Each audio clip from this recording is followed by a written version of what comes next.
In a short time, Ross's sister responded, saying that she believed it could be a human femur. On February 2nd, 2009, Christine Ross was walking her dog Ruka along 118th Street in the West Mesa section of Albuquerque, New Mexico. At the time, the area was being developed for a new subdivision that was slated to be built. All of a sudden, Ruka started digging at something in the loose desert sand. When Ross moved closer to see what Ruka had found, a bone was sticking out of the ground. Ross remarked, "It didn't look normal. Our gut instinct told us it wasn't supposed to be there." So she snapped a picture and texted it to her sister, who is a registered nurse.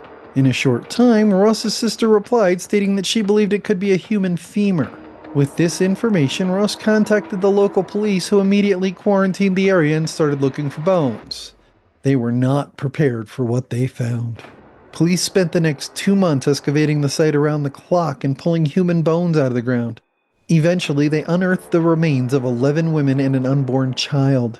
When announcing that he believed all remains had been retrieved, Albuquerque Police Chief Ray Schultz commented, "We estimate we've moved over 40,000 cubic yards of dirt."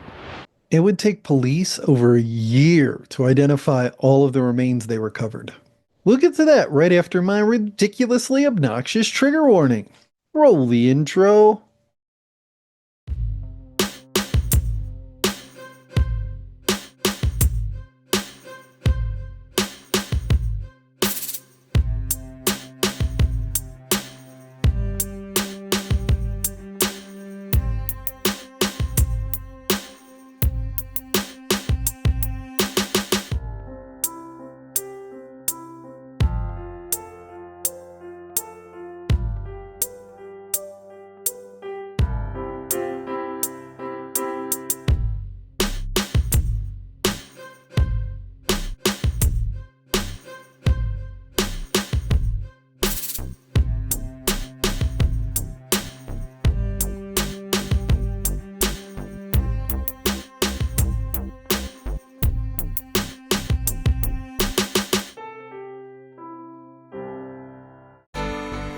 Police have identified all the remains found in the illicit cemetery.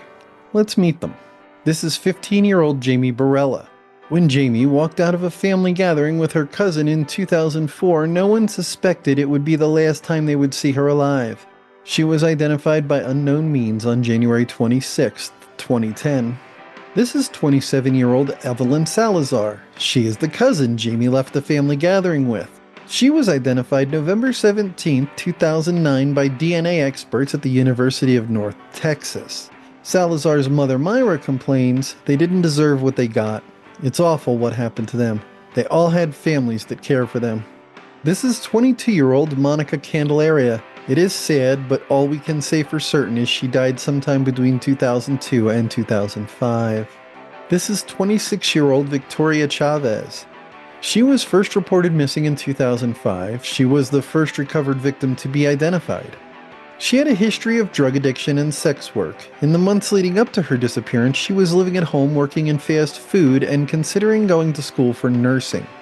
This is 24-year-old Virginia Cloven. She was first reported missing in 2004. She was identified November 17, 2009 by DNA experts at the University of North Texas. This is 15-year-old Sylvania Edwards. She was last seen in Aurora, Colorado. She often used the nicknames Mimi and Chocolate. Lawton, Oklahoma DFS reported her as a runaway from Parker Point Girls' Home in 2003. She was in state custody as a result of abuse and neglect, which came to light when she was 5 and her mother was incarcerated. Oklahoma police classified her as an endangered runaway. She was identified on November 13, 2009 using a sketch and dental records. This is 32-year-old Cinnamon Elks. She went missing sometime in 2004 or 2005. Shortly before her disappearance, she told friends a dirty cop was chopping off heads of prostitutes and burying them on the West Mesa. This is 24-year-old Doreen Marquez. She went missing sometime between 2003 and 2005. Lori Galingos, Doreen's childhood friend, complained, "Nobody has listened to us for so many years." This is 24-year-old Julie Nieto. She went missing sometime in 2004 or 2005. Her mother, Eleanor Grigo, enjoys spending time at the memorial park that now occupies 1 acre of the land the bodies were recovered from. Rigo says, "Usually there's nobody here. It's calming and peaceful, and I'm able to collect my thoughts and have a good cry." This is 28-year-old Veronica Romero. She went missing in 2004 or 2005. This is 22-year-old Michelle Valdez. Michelle was 4 months pregnant at the time of her death. Her baby's skeletal remains were found with Michelle. She dropped off her son at Calvary Christian Academy in October of 2003 and was never seen again. Michelle's mother, Karen Jackson, lamented, "That somebody would do this to my daughter and dump her like she was a piece of trash and leave her lying out there with no dignity. I'm devastated and angry." Police were familiar with some of these women from their work as police informants. Sylvania is the only victim who is not Hispanic and also the only victim who is not known to be from the Albuquerque area. I suspect that she might not have been killed by the same person and just coincidentally dumped in the middle of that person's burial site. What do you think? Let me know in a comment. Now let's talk about the investigation. None of that changes the fact that by the time the bodies were found, they were little more than bones. In 2007, a full 2 years before the bodies were discovered, Detective Ida Lopez compiled a file of 17 women who went missing between 2001 and 2006 in the Albuquerque area. All of the women had been in and out of drug addiction, and most of them had sex work charges in the past. All 11 victims from the last chapter are in her file. She believes the remaining 6 are victims who have not been located yet. In 2009, Albuquerque had a violent crime rate that was double the national average. Even with this being a fact, they had never had a serial killer operate inside city limits until this case.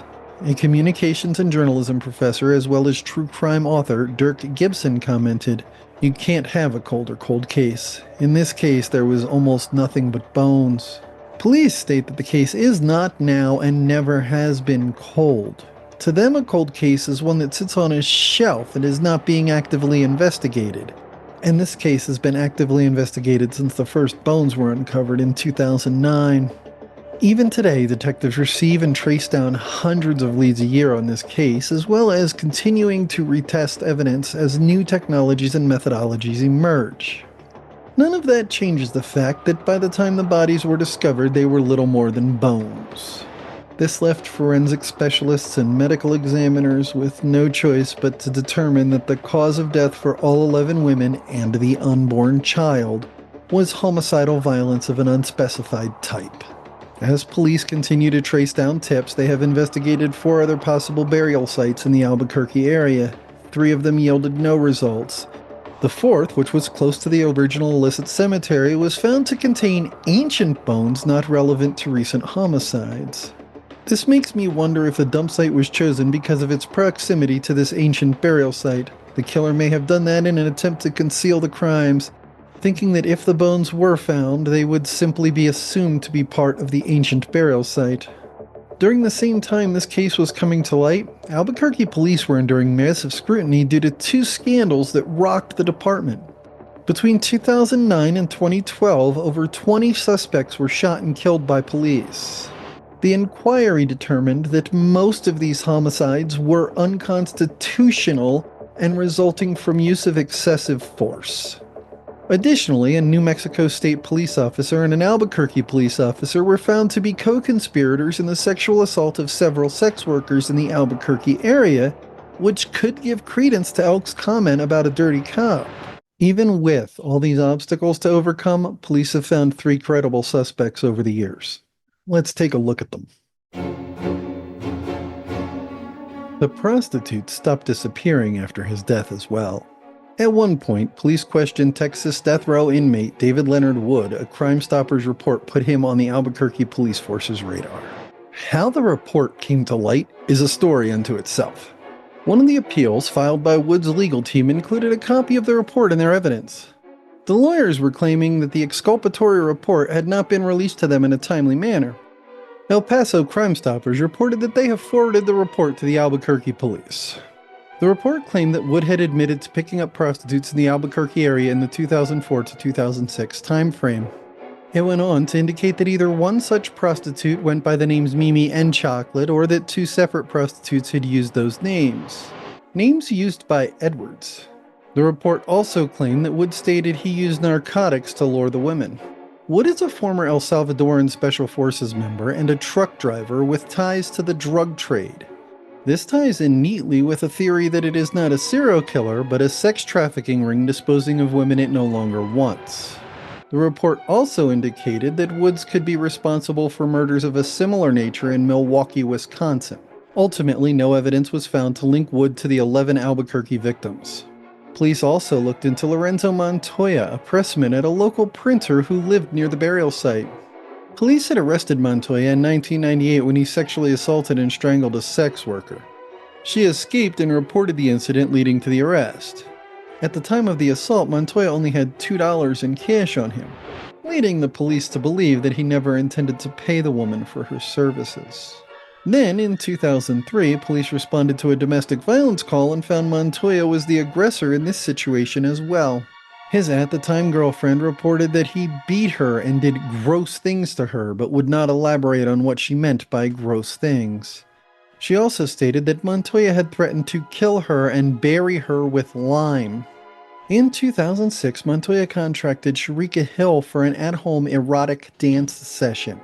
After she arrived, Montoya tied Hill up with rope made of duct tape before strangling her to death.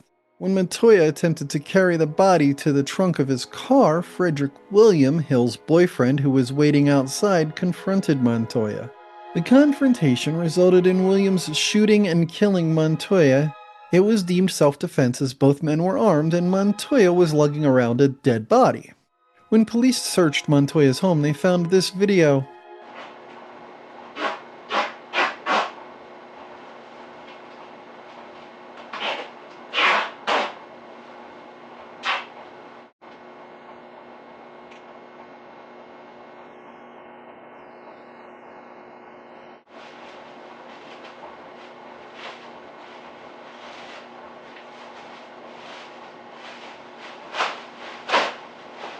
The police did not release the opening scene, which is a subdued woman laying on a bed. Does that sound like someone ripping duct tape off a roll to you? It sure does to me, and it did to police as well. In 2006, there were tire tracks leading from Montoya's home to the burial site. The prostitute stopped disappearing after his death as well. However, police have not been able to conclusively link him to the 11 women in the illicit cemetery. One more suspect came to light in this case, Joseph Blea. Currently, Blea is serving a 90-year sentence in Otero County Correctional Facility for serial rapes he committed against young teen girls in the 1980s and 90s. In these attacks, Blea wore a mask and wielded a knife, but he did not kill the victims. He did take their underwear for a trophy. Blea was known to frequent sex workers on East Central Ave, where many of the victims work. Police had over 100 interactions with Blea in the decade before his arrest. In one instance, a sex worker was killed and dumped just off East Central in the 1990s. Blea was stopped nearby and his car was searched. Police found rope and electrical tape in his car. Later, DNA found on her jeans was matched to Blea. When police interviewed Blea's wife and daughter, they both stated that they found jewelry and underwear in the house that didn't belong to them. Additionally, a tag from a local nursery was found buried with the 11 victims. Blea was a local landscaper who frequently shopped at that nursery. While in prison, he admitted to a cellmate that he had hired some of the West Mesa victims, and they were trashy. Ultimately, police did not file any charges or make any public statements of conclusive guilt about any of these men, so the case remains open today. Let's wrap this video up, shall we? Marginalized members of society are the most vulnerable. Drug addicts and sex workers top that list. Many times, people who are addicted to drugs and or engage in sex work are estranged from family and their old friends. The only people they are in regular contact with are other sex workers and drug addicts. The police do not care to listen to their friends any more than they care to look for the missing marginalized. The only thing found to put pressure on police to solve cases consistently is political and or public pressure. If you know of sex workers, drug addicts, and any other marginalized people in your area who've gone missing without the police actively looking for them to the extent that they should, why not give those local authorities a call on a regular basis and ask them how the investigation's going? The squeaky wheel gets the grease might be a platitude, but that doesn't mean it's not true. Leave a comment and let me know what you think. Remember to like, share, and subscribe. And also, as always, super thanks and channel memberships are super cool. And now, I got a jam, so tag you're it. Hey, come here, cutie.